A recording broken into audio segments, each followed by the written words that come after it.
मेरठ में फिर एक ऐसी घटना हुई जिसने लोगों को हिला कर रख दिया। इसके पहले अभी नीले ड्रम वाली बात लोग भूले भी नहीं थे कि नीले जहर की बात लोगों के कानों में परेशान कर रही है, सोचने के लिए मजबूर कर दे रही है। क्या है ये नीला जहर? आइए आपको बताते हैं कि रसल वाइपर है एक ऐसी प्रजाति जो काटने के बाद अपना स्थान छोड़ देती है, वहाँ पर नहीं रहती। लेकिन ये जो कहानी है उसमें सांप ने काटा भी नहीं था और अपना स्थान छोड़ा भी नहीं था। पुलिस ने लाश को कब्जे में लिया। ये पूरा मामला सोशल मीडिया पर वायरल हुआ और कहा गया कि इस सांप ने उस व्यक्ति को 10 बार काटा, लेकिन हकीकत तो कुछ और थी। जानते हैं पोस्टमार्टम रिपोर्ट से क्या हुआ खुलासा, इसके पीछे कौन था, किसकी थी ये साजिश। बने रहिए मेरे साथ। कोई भी अपराधी कानून से बच नहीं पाएगा, क्योंकि कानून के हाथ बहुत लंबे होते हैं। अपराध किया है तो सजा तो जरूर मिलेगी, आज नहीं तो कल। नमस्कार दोस्तों, मैं हूं के बनारस वाले और एक नई क्राइम स्टोरी के साथ मैं हाजिर हूं आप सबके लिए।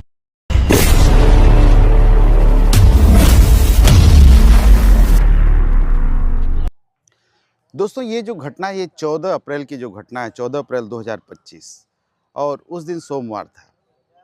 मेरठ, उत्तर प्रदेश का जो मेरठ जिला है उसमें एक थाना क्षेत्र है बहसुमा, और बहसुमा में एक गांव है जिसका नाम है अकबरपुर सादात। अकबरपुर सादात की ये घटना है और बात ये 14 अप्रैल 2025 की है। सुबह का समय था, सुबह 5 से 6 बजे की बात है। एक 6 वर्ष का लड़का जिसका नाम अनिकेत होता है, वो अपने पिता को सुबह जगाने के लिए जाता है, लेकिन घर वाले उसमें सब लोग सो रहे होते हैं। जब वो अपने पिता को जगाने के लिए जाता है, उसका पिता एक चारपाई पे सोया रहता है और चादर जैसा कोई चीज़ अपना ओढ़ा रहता है। जब वो बच्चा उस चादर को खींचता है तो उसकी चीख निकल जाती है। जी हाँ, वो डर जाता है। वो डर इसलिए जाता है कि वो जो चारपाई थी जिस पे उसका पिता सोया हुआ था, उस पे एक सांप था और उस सांप ने उसके पिता को उसके पैरों में उसको जकड़ के रखा हुआ था। सांप तो हिल डुल रहा था, लेकिन वो जो उसका पिता था जिसका नाम अमित कश्यप और उम्र थी 25 वर्ष, वो बिल्कुल भी हिल डुल नहीं रहा था। वो एकदम शांत था, खामोश था। ये देखकर वो चीखता है और उसके चीखने की जो आवाज़ है उसकी माँ के कानों में जाती है और उसकी माँ अपने 2 बेटियों के साथ उसी घर में सोई रहती है और उसके दादा और दादी भी उसी घर में मौजूद रहते हैं। लेकिन उसकी चीख इतनी तेज थी कि वो सब उठ जाते हैं और दौड़ते हुए उस स्थान पर आते हैं जहाँ पर अमित सोया हुआ है, और ये सभी लोग उस नज़ारे को देखते हैं और फिर चीख पुकार का वो दौर शुरू हो जाता है। और फिर इस चीख की तीव्रता इतनी तेज़ थी कि पूरे गांव में इसका शोर हो जाता है और पूरे गांव के लोग वहां पर दौड़े भागे सुबह के समय चले आते हैं और बात दूर तक चली जाती है। लोग जब वहां पर मौजूद होते हैं तो कुछ लोग उसका वीडियो बनाते हैं और वायरल कर देते हैं, ये कहते हुए कि ये जो व्यक्ति है अमित कश्यप, इसको सांप ने 10 बार काटा है और इसी सांप के काटने से इसकी मौत हो चुकी है। फिर क्या था, सोशल मीडिया पे ये खबर पूरी तरह से वायरल हो जाती है। 14 अप्रैल की ये जो घटना जो होती है अकबरपुर सादात गांव में, ये आग की तरह पूरे ज़िले में फैल जाती है और यूं कहें तो सोशल मीडिया पे पूरी तरह से वायरल हो जाती है। और बताया जाता है कि ये जो आदमी लेटा हुआ है अमित कश्यप नाम का, इसको सांप ने 10 बार काटा है और काटने के बाद इसकी मृत्यु भी हो चुकी है। लेकिन जब गांव के लोग वहां इकट्ठा होते हैं तो पास ही एक गांव होता है, वहां सपेरों की बस्ती रहती है। सपेरों की बस्ती में से सब कुछ सपेरों को वहां पे उसके जो अमित के परिजन हैं वो बुलाते हैं। वो सब दौड़े हुए आते हैं और काफ़ी मशक्क़त के बाद उस सांप को अपने कब्ज़े में लेते हैं। उस सांप को कब्ज़े में लेने के बाद उसमें से कोई एक सपेरा जो है वो कहता है कि ये तो रसल वाइपर है और ये काटने के बाद अपने स्थान को छोड़ देता है। लेकिन यहाँ पर जो नज़ारा था वो कुछ और था। वो सांप वहीं डटे हुए था और उस स्थान को छोड़ भी नहीं रहा था। मानो ऐसा लग रहा है कि अपनी वो शराफत दिखाना चाह रहा था, बातें बताना चाह रहा था सबसे कि भाई दोस्त, मैंने इसको नहीं काटा है, मेरी कोई गलती नहीं है। इसमें इसकी जो मौत हुई है अमित की, ये किसी और ने इसका कत्ल किया है। शायद वो सांप वहीं रह के ये बताना चाहता होगा।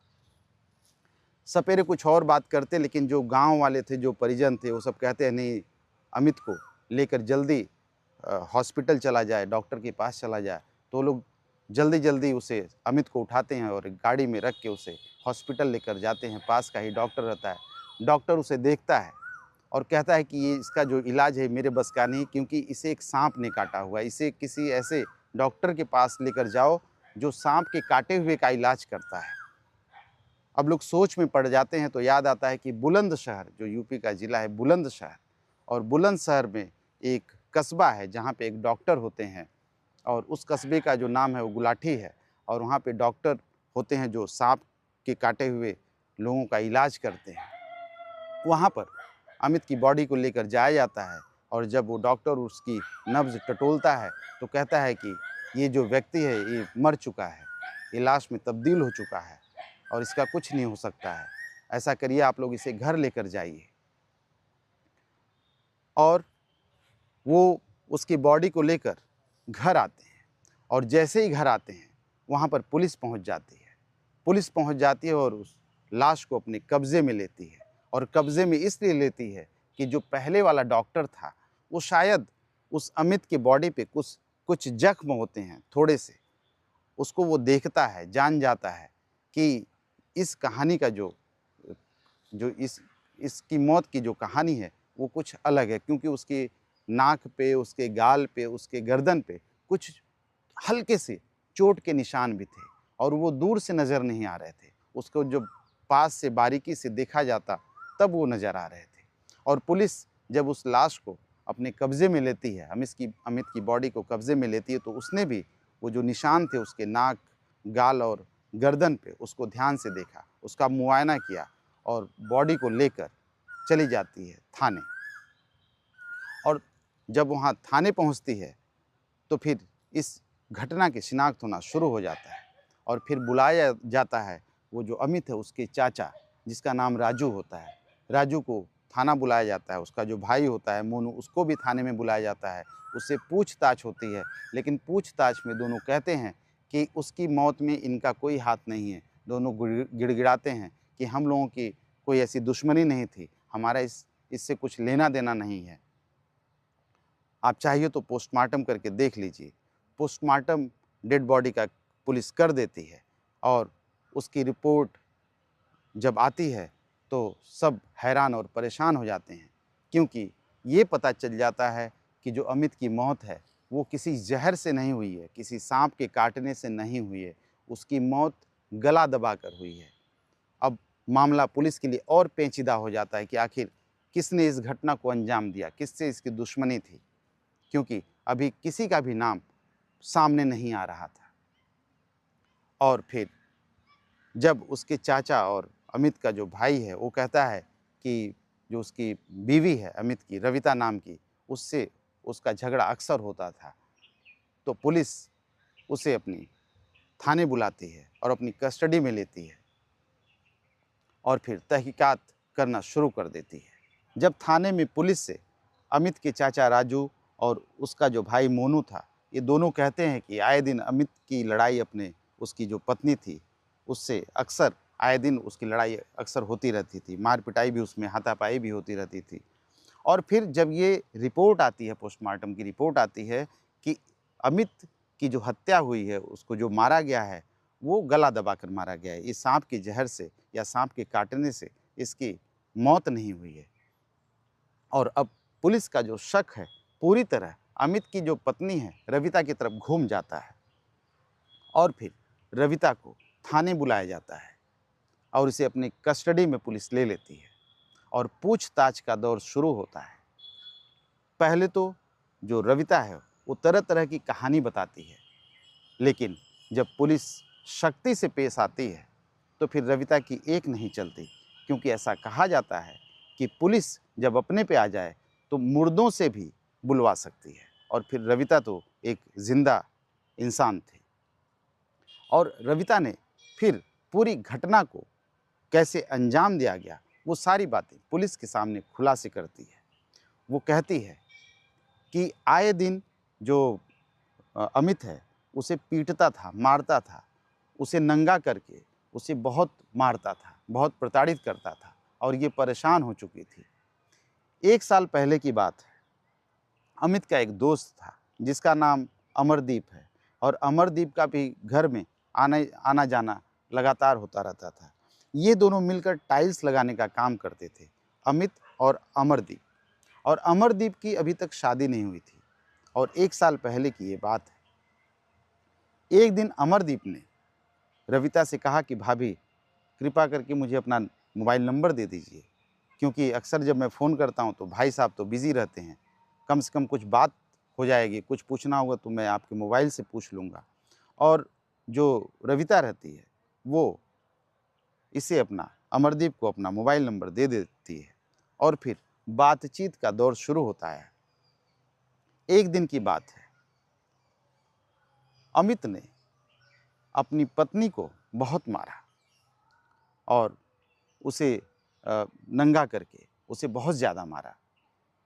और फिर शाम को जब रात होती है तो वो जो अमरदीप है वो रविता को फ़ोन करता है और रविता की जो आवाज़ है वो भर्राई हुई थी, वो रोने जैसी थी, मायूस थी।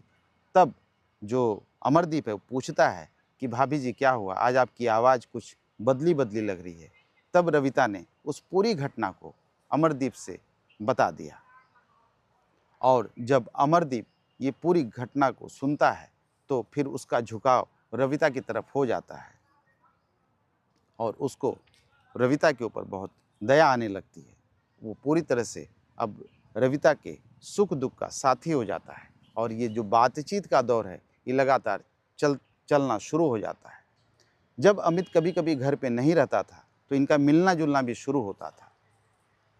लगभग 6 महीने हुआ था। इन दोनों का प्रेम संबंध कुछ ज़्यादा ही घनिष्ठ हो जाता है और कभी कभी दोनों एक साथ एक दूसरे के बहुत करीब आ जाते हैं। बात 30 मार्च की है। हालांकि 30 मार्च से जो पहले की बात है वो पहले मैं आपको बता देता हूँ। 30 मार्च से पहले जब ये दोनों कुछ ज़्यादा करीब आ जाते हैं तो गांव में कानाफूसी शुरू हो जाती है दोनों के प्रेम प्रसंग का और ये बात पूरे गांव में फैल जाती है। दोनों को लेकर तरह तरह की बातें होती हैं और ये जो बात है वो अमित के कानों में भी जाती है और अमित परेशान हो जाता है और फिर अमित सोचता है कि इन दोनों को कैसे दूर किया जाए। लेकिन वो 30 मार्च का जो तारीख आती है उस दिन अमित कुछ ऐसा देख लेता है कि उसे अपने आप पर काबू नहीं रहता है। वो बहुत गुस्से में आ जाता है और फिर एक धारदार हथियार से वो उसके ऊपर, अमरदीप के ऊपर हमला करता है और इतनी चोट पहुंचाता है कि अमरदीप को 13 टाँके लगते हैं। और ये जो मामला है पुलिस तक नहीं पहुंचता है। उसी गांव के कुछ बड़े बुजुर्ग इस मामले को सुलह करवा देते हैं और बात अपनी जगह ख़त्म हो जाती है। लेकिन जो अमित है अभी भी इसके दिमाग में ये चीज़ है कि अमरदीप को रास्ते से हटाना पड़ेगा, क्योंकि ये मेरी पत्नी के बहुत करीब आ चुका है, उसे बर्दाश्त नहीं हो रहा है। वो अपनी पत्नी से कहता है कि मुझे अमरदीप को रास्ते से हटाना है, क्या तुम मेरा साथ दोगे? तो पत्नी ने यही बात अपने जो प्रेमी है अमरदीप उसको बताई। तब रविता ने अमरदीप से कहा, क्यों न हम दोनों मिलकर अमित को ही रास्ते से हटा दें। और दोनों में ये फैसला हो गया कि कुछ भी हो अब इस अमित कश्यप को रास्ते से हटाना पड़ेगा। और अब एक नई चाल शुरू हो गई। वो जो रविता है वो यूट्यूब पर तरह तरह के वीडियो देखने लग गई, क्योंकि ये जो साजिश इन लोगों को इस तरह से करना था कि लोगों का शक इनकी तरफ न जाए और ये फंसे नहीं, ये एक साधारण, एक नेचुरल, एक प्राकृतिक मौत लगे, एक हादसा लगे, एक कत्ल न लगे। इस तरह से इन्होंने एक वीडियो देखा जिसमें इनको लगा कि एक सांप को मारने के बाद एक सांप को, जहरीले सांप को उसके बगल में छोड़ दिया जाएगा, ताकि जब घर वाले और जब बाहर वाले इकट्ठा हो तो देखेंगे कि भाई सांप वहाँ पे पाया गया, इसका मतलब सांप ने उसको काटा हुआ। और बात यही हुई।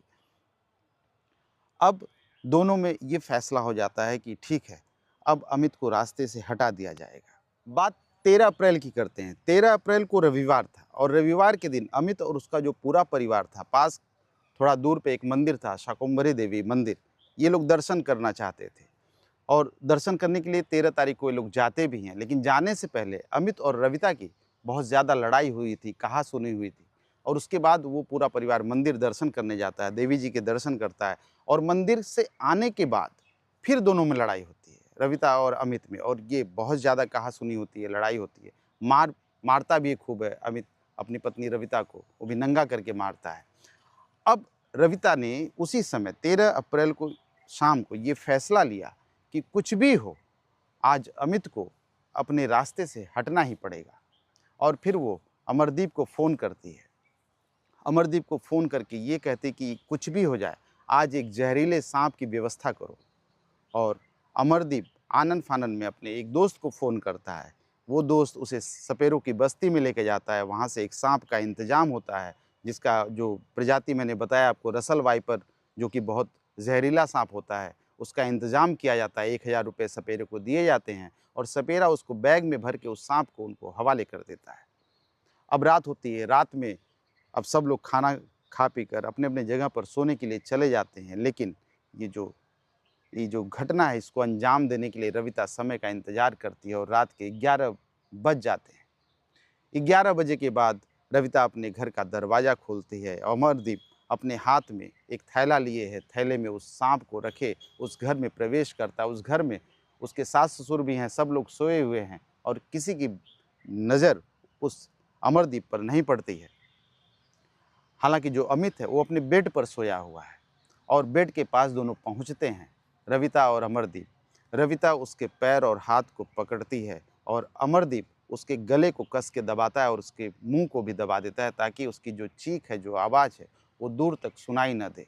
और फिर जो अमित है, वो वहीं पर दम तोड़ देता है और उसको जब वो दोनों मार देते हैं गला घोंटकर, फिर उसको उस बेड से उठाकर एक आंगन में चारपाई होती है गलियारे में, उस पे लाया जाता है। उस चारपाई पे उसको, उसकी डेड बॉडी को उसको वहीं पे लिटा दिया जाता है और फिर जो अमरदीप है, उस थैले में से वो साँप निकालता है और उसे फिर अमित की जो खाट होती है, जो चारपाई होती है, उसमें छोड़ देता है और वो साँप जाके अमित को लपेट कर और रात भर वहीं पर वो पड़ा रहता है।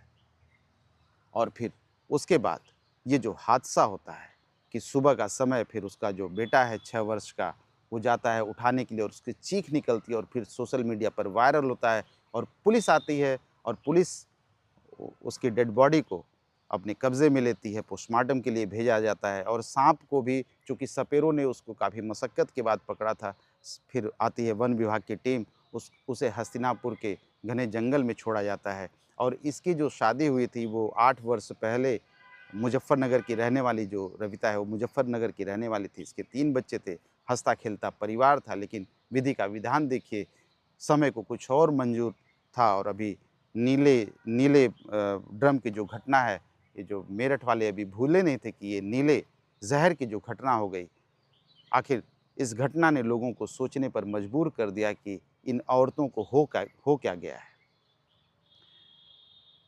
अब अंजाम चाहे जो हो, ऐसा कहा जा रहा है कि जो नीले ड्रम की घटना और नीले ज़हर की घटना वाली दोनों जो औरतें हैं, उनको एक ही जेल में रखा जाएगा, ऐसा अ, सोशल मीडिया पर ये वायरल हो रहा है। अब देखिए कि कानून इन लोगों के साथ क्या करता है और कितनी कड़ी सज़ा इन दोनों को मिलती है। और कहा जाता है कि कानून के हाथ बहुत लंबे हैं, किसी अपराधी को कानून छोड़ता नहीं। अपराध किया है तो सज़ा तो ज़रूर मिलेगी, आज नहीं तो कल। और नई-नई क्राइम स्टोरी देखने के लिए हमारे चैनल को सब्सक्राइब करिए और देखते रहिए भोपू टॉप मेरे साथ।